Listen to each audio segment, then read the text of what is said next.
অভি হচ্ছে আমার ex husband. উনি ভাইয়া মেসেজ দেয়, দিয়ে বলতেছে রিয়ামণি মেসেজ দেয় আমার হাজবেন্ডকে। এতদিন আমাদের সংসারটা খুব ভালো চলছিল। যেদিন মেসেজ দেয় ভাই আপনার সাথে ভিডিও করব, তা আমি মানা করি, ভাইয়া মানা করে, মানা করার পর রিয়ামণি আমার বাসায় আসে। আয়সা বলল আপু আমি তো ভাইয়ের সাথে ভিডিও করবো এসে। পরে আমি রিয়ামণিকে বলছি আপনি যে ভাই আমার হাজবেন্ডের সাথে ভিডিও করবেন, আপনার হাজবেন্ডকে অনুমতি দিচ্ছে? উনি বলছে যে হ্যাঁ আমার হাজবেন্ডকে অনুমতি দিচ্ছে। তারপর ভাইয়া রাত্রে ফোন দিয়ে বলছে যে না ভিডিও করা যাবে না। উনি রেগুলার আমার হাজবেন্ডের মেসেজ দেয়, ওনারা কি করে কনভার্সন ডিলিট করে দেয়। তার মানে কোনো কারণ আছে, ঘটনা আছে। আমি জিজ্ঞেস করি যে কি ব্যাপার আপনারা কথা বলেন কনভার্সন ডিলিট করেন যে? বলে যে না কনভার্সন আমি ডিলিট করি না, এমনিতেই ডিলিট হয়ে যায়। রিয়ামনি আমি বাসা থেকে বুঝাই দিছি বোন তুমি দেখো ভিডিও করো না, তোমার হাজবেন্ডে চাইতেছে না, আমি চাই না যে সংসার কাইজে ঝগড়া হোক। আমি আমার হাজবেন্ডকে যেদিন রিয়ামনি আমাদের বাসায় আসবে ভিডিওর জন্য, ম্যাক্সোভিডিয়াস আমার এক্স হাজবেন্ড কি করে জানেন, ফেসিয়াল করে। ফেসিয়াল করতেছে মানে রিয়ামনি আসতেছে একটি স্টারের বউ, ওরা নিয়ে ভিডিও করবে, ঘর ঝাড়ু দেয়, মানে কি একটা পার্ট নিয়ে থাকে। পরে আমি বলতেছি কি ব্যাপার রিয়ামনি আসতেছে আমাদের বাসায়, আপনি ফেসিয়ালে কি হইলো? কোট পড়তেছে, প্যান্ট পড়তেছে, মানে কি আগের থেকে ওদের লিঙ্ক আপ আছে। মানে আমার যা বুঝাইছে, আমার বাসায় ভালোভাবে উনি নিয়ে যায়, আমি বাসায় যাই, যাওয়ার পরে শুনি ওনাদের মধ্যে ঝগড়া। এর কিছুদিন পরে যেদিন ভাইয়ের বাবা মারা যায় এর একদিন আগে ভিডিও বানায় ওনারা। ভাইয়া যেদিন ওনার ওয়াইফের ডিভোর্স দেয় এর এর 2 দিন পরে উনি আমার ডিভোর্স দিয়ে দেয়। তার মানে কারণ কি আমি কিছু করি নাই।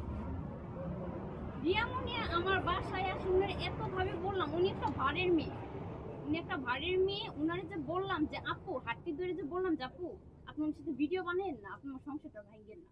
যেহেতু আমি দেখতেছি উনার মেসেঞ্জারে কথা বলে কনভারসেশন ডিলিট করে দেয়, তার মানে কোনো কারণ আছে। আবার কি এমন মেসেজ করে আমার হাজবেন্ড আমার ঘুমিয়ে রাখে ওই ঘরে চলে যায়, বিয়ে দুজনে মেসেজ করে। সে যে আমাকে বললো আমার 3টা বিয়ে হয়েছে, সে প্রমাণ ছাড়া কিভাবে বলে আমার 3টা বিয়ে হয়েছে? সে প্রমাণ দেখ। সে যে আমার নামে এই মিথ্যাচার গুলো করছে, আমি ওনার জন্য মানহানি মামলা করব। আর সে এটাও বলছে রিয়ামনি ডেইলি রাত্রে বাড়ি যায়, দুজনে প্রতিনিয়ত বাড়ি যায়। সে রিয়ামনি আমার বাসায় নিয়ে রাখে, সে রিয়ামনিকে নিয়ে আমার বাসায় রাখে, 300 ফিট সারাদিন ঘোরাঘুরি করে। তো সে কোন লেভেলের একটা মেয়ে, ওর না নিজেও সংসার করতে পারলো না কেউ করতে দিল। আচ্ছা ম্যাক্সবি বলেছে যে 500 টাকার জন্য আপনি নাকি রাস্তাঘাটে নাচ গান করেন। ম্যাক্সবি বলছে 500 টাকার কারণে সেই 500 টাকা মেয়ের বিয়ে করে সে কেন রাস্তাঘাটে ডান্স করায়? সেটার উত্তর আপনারাই ভালো জানেন, ভালো বুঝতে পারবেন। আমি যদি 500 টাকার কারণে ডান্স করি, এক ক্যাটাগরি ডান্স তো উনিও করছে, করে নাই? আচ্ছা একটা এর মধ্যে একটা কথা বলে আমি একটা ধরেন ম্যাক্সবি কিন্তু বলছিল যে হিরো আলম তার বউকে নিয়ে না যাত্রাবেলা নাচ গান করে, আমি খারাপ আমার বউকে নিয়ে নাচ গান করছি।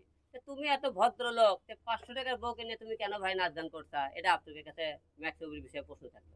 আচ্ছা আপা আপনার কাছে একটা প্রশ্ন আছে, আপনি হিরো আলমের সাথে গাড়িতে বসে টিকটক করছেন, হ্যাঁ এটা ম্যাক্স কবি বলেছে যে তার আগেই কিন্তু তিনি আপনাকে ওটা দেখার পরে তিনি আপনাকে ডিভোর্স।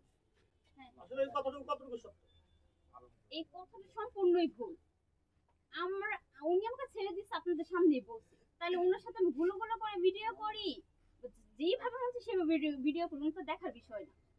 উনি বলেছে যে কি যেন বললো, উনি আমার আমি ওনার 3 বছরের বড়। ওনার ফেসবুক আইডি চেক করে দেখেন, ওনার 1996 সালে ওনার জন্ম, আর আমার 2004 সালে নভেম্বর 2 তারিখে আমার জন্ম তারিখ। আমি ওনার বড় কিভাবে হই?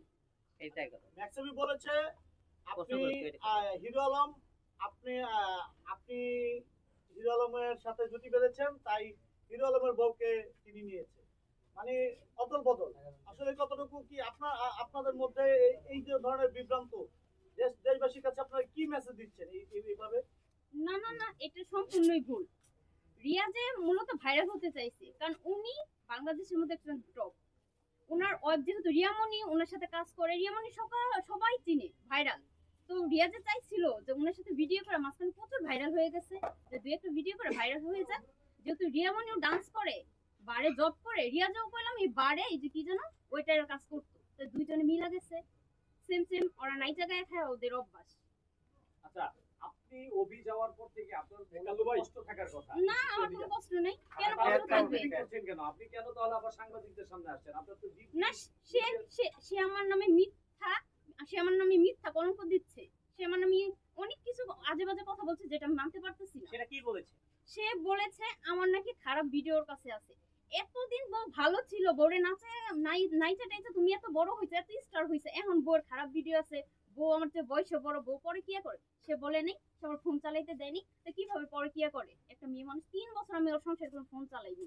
সে বাহিরে গেলে আমার বাহিরে তো তাও মেরে রাখা গেছে, যেই জায়গায় খিল খেতে আমি থাকি, আপনি একটু খোঁজ খবর নিয়ে দেখেন। আর উনি যে বললো ওনাদের বাড়ি হচ্ছে বরিশাল, এইখানে থাকে একটা ঘর না কি যেন ওনাদের আছে, জায়গাও নাই ওরকম, ওর কাকাই থাকে ওইখানে, খোঁজ খবর নিয়ে দেখেন, ওনাদের কেউ ভালো বলে না, কেউ ভালো বলে না। ওই যে বললো না করোনার মাঝখানে এসে ওই আমার 2 মাস সম্পর্ক বিয়ে করে, যে সুবাস্তুতে যে উনি থাকে ওই জায়গায় একটা, ওই যেই মোবাইল কোম্পানিতে উনি জব করতো ওইখানে একটা মেয়ে আছে, ওই মেয়ের সাথে আজে বাজে কাজ করে মেয়ের বাচ্চা পেরেছিল, সে বিয়ে করে নাই। ম্যাক্সোভিরিয়াস যেই জায়গায় ওই জব করতো ওই জায়গায় একটা মেয়ে ছিল, ওই সাথে শারীরিক সম্পর্ক করে মেয়ের বাচ্চা পেটে, ওই মেয়ে বিয়ে করতে চাইছে, মেয়েরে বিয়ে করে নাই। ওই মেয়ের বোন, তারপরে ভাই, ওরা ধরে ইচ্ছা মতো মারপিট করে, মারপিট করার পরে ওই যে ওই কি যেন বলে সুবাস্ততে ওই জায়গায় থানায় ওই জিটি করে, ও রাতারাতি ওই জায়গাতে পলায় আসা পড়ে, ওই মেয়েরে বিয়ে করবে না বলে। তারপরে এইখানে আইসা বলে যে না আমি এখানে এই করোনার মধ্যে একটা ইয়ার থেকে এই সমস্যার কারণে চলে আসছি, এই কারণে ওরে বিয়ে করছি, সম্পূর্ণই ভুল। ওইখানে একটা অকারেন্স করছে, ওর নামে জিটি হয়, গাজীপুরে আইসা পলায় থাকে, ওই কিভাবে বলে? আচ্ছা, আপনি একটা অভিযোগ করেছিলেন অভির নামে, আপনার সন্তান তিনি নষ্ট করেছে। অবশ্যই তিনি এটা অস্বীকার করেছে, তিনি এটা করেনি। অস্বীকার তো উনি করবেই, অস্বীকার তো করবেই। উনি বলেছে আমার খারাপ ভিডিও আছে, আপনাদের সামনে উনি, আমি নিজে বলতেছি উনি খারাপ ভিডিও প্রমাণ দেখ, আপনারা যা বলবেন আমি তাই মাথা পেতে মাইনা নিব।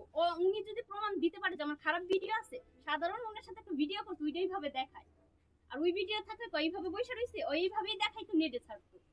আচ্ছা, এখন আপনি কি মনে করেন যে তাহলে রিয়ামনির সাথে অভির সাথে সম্পর্ক আছে, বা তারা কি একে অপরকে সম্পর্কে জড়িয়েছে? অবশ্যই আছে, না থাকলে আমি ওয়াইফ 3 বছর ধরে আমরা ভিডিও বানাই, কই আমরা তো ধরাধরি কই না, এটা কি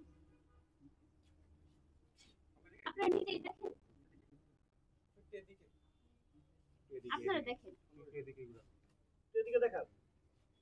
তাহলে কি আপনার সংসারটা ভেঙেছে রিয়ামনির কারণে? অবশ্যই অবশ্যই, কারণ ওনার বারে বারে বলার পরে উনি, হাজবেন্ড ওয়াইফের মধ্যে ঝগড়া লাগে না? সবার সংসারে ঝগড়া লাগে, আমার হাজবেন্ডের যেটা মানা করবো আমি সেটা করবো না, শেষ। হাজবেন্ডের সাথে ঝগড়া করে তুমি অন্যজনের সংসার ভাঙ্গা দাও, অন্যজনের স্বামীরা কায়রা নাও, এটা কোন ধরনের মেয়ে তুমি? রিয়ামনি আপনার স্বামীকে কেড়ে নিয়েছে, আপনি কি রিয়ামনির স্বামীকে কেড়ে নেবেন না? না না, ওর তাহলে তো ওর আমার মধ্যে পার্থক্য, মানে সেম আমরা হয়ে গেলাম না। অনেকেই বলছে যে আপনিও হিরো আলমের সঙ্গে ভাইরাল হওয়ার জন্য হিরো আলমের সঙ্গ ধরেছেন। আমার ভাইরাল হওয়ার কোনো দরকার নেই, আমি সত্যটাই জানানোর চেষ্টা করতেছি।